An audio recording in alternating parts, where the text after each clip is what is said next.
Quebec Delta, Go-Go, two names that we were looking at yesterday on the move, just made new highs. Geo is starting to move up higher here.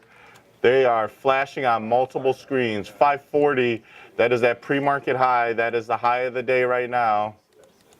People are going to be looking to potentially short it. Wow, FBIO hit the top, okay? Hit that second standard deviation, rejected. Let's see how far this pulled back.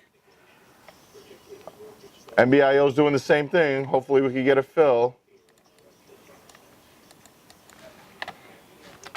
Foxtrot, Tango, Echo, Kilo, FTEK.